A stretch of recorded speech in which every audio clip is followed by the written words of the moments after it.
Okay, so I let the wood dry just a little bit. Now I'm going to go ahead and dry brush it. I'm going to go back to my Beastly Brown by Game Color by Vallejo. And I'm going to do just a very loose dry brush over it. In this case, I'm leaving quite a bit of the paint on the brush.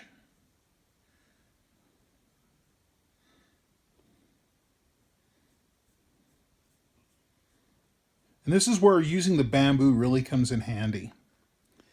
As I think you can see,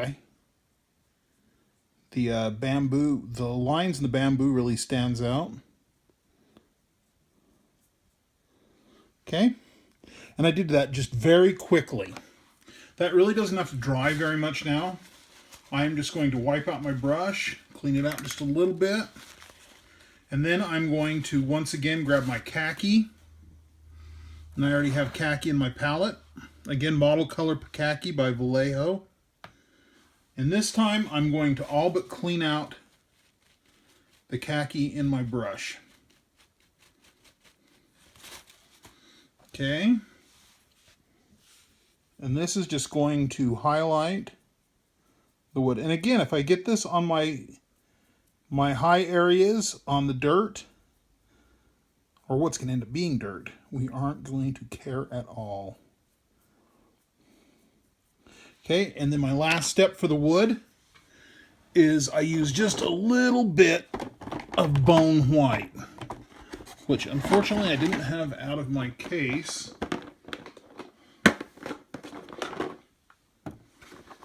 I'm using a P3 bone. This is the only P3 I own other than a few inks. I'm not a real big fan of the paint pots like you get with P3 or with Games Workshop. I prefer the droppers. And I know I said to never paint out of the pot, but this case, you're going to be using so little of this that it isn't going to matter at all. So I load up my paintbrush, get it moved around, and I clean off my paintbrush completely. I want it completely cleaned off. And then we are going to just barely hit the top edges of these. And you'll see that brightens it up just a touch, but still gives it that nice muddy texture that we want for wood that's living in a swamp. I have gone even a step lighter and used almost straight white, or even a very, very light gray like Ultron Gray by Games Workshop, when I want my wood to look even more sun bleached. But in this case, I think with the colors I'm using that this is a little bit better than going with the sun bleached. All right, last step. With this anyway, I am getting an old brush. Getting my old brush here. Now this is the one I use for gluing. And my box that I use. Grab my box. I keep a bottle of watered down white glue, and this is just white glue and water 50-50 mix. The white glue is a little off colored because I use my old painting water.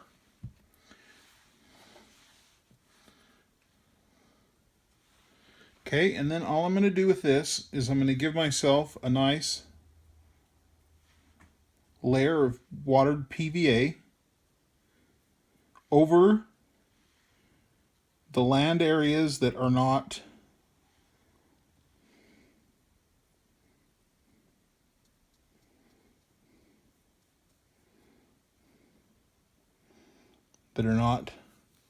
wood or rock.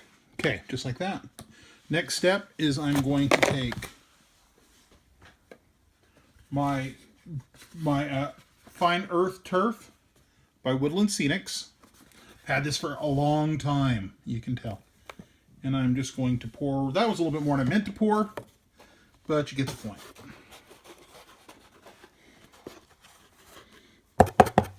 Dig it out, blow it off a little, and you can even take a brush or your fingertip and just kind of clean off the high spots where it might have collected. Not a big law, not a big whooped. Okay, next step is the fun step. Let me pour this back in the container where it came from. And that's why I pour into a box, is just in case I spill it.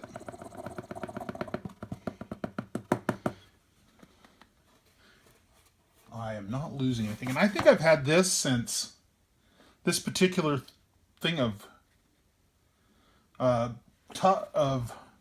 fine turf since the late 90s. And I still have that much left. And that's after doing a table with it and a lot of other things. Like $10, $12 for this. Great buy. Okay. Once again, I'm going to blow off the high spots. Clean it up just a little bit.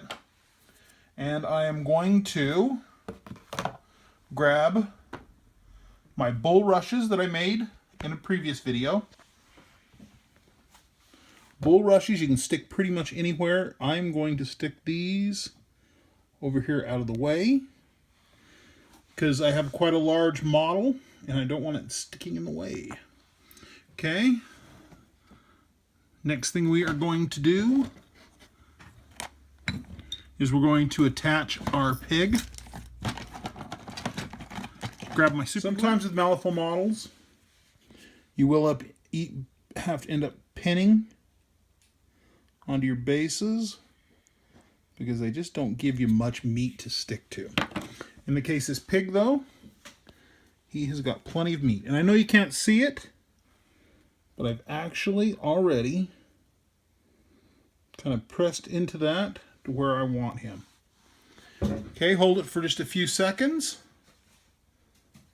Bang. And then I'm going to add just a couple more small things.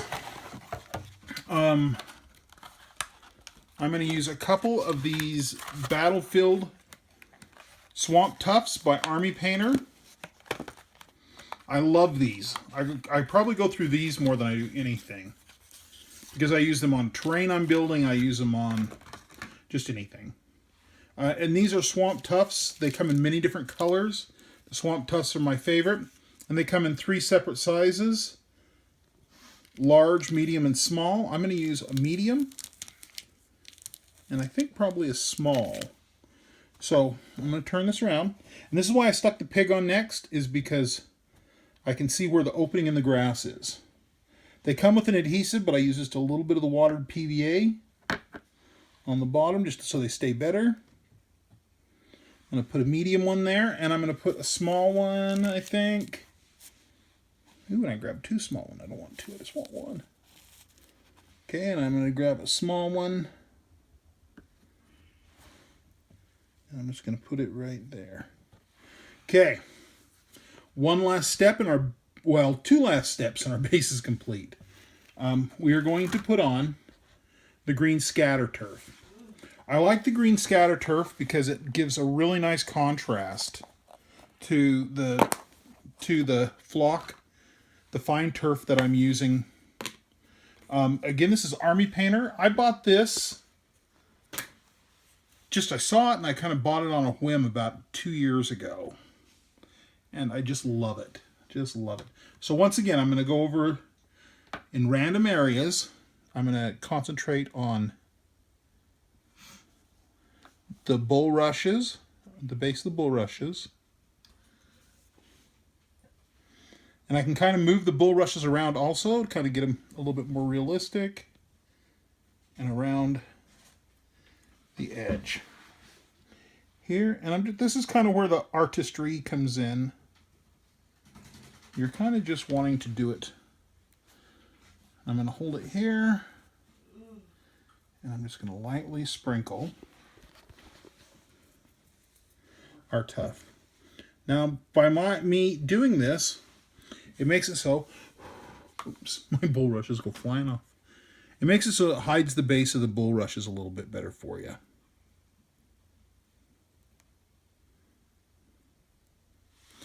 Okay. Last step. And this one has a couple different ways I've done it in the past. I have used water features for this. But my friend Ben, I shouldn't give his last name, I guess, said use Ultra Gloss Mod Podge in a place of a water feature. Sometimes it takes a couple coats of this, but I actually like it better because there's no mixing involved. So this is just the Super Gloss Mod Podge. And now what I'm going to do with it is I'm going to take it, once again using my old brush. I only use this brush for glue and for Mod Podge. And I'm just going to lay a nice thick layer wherever I want water.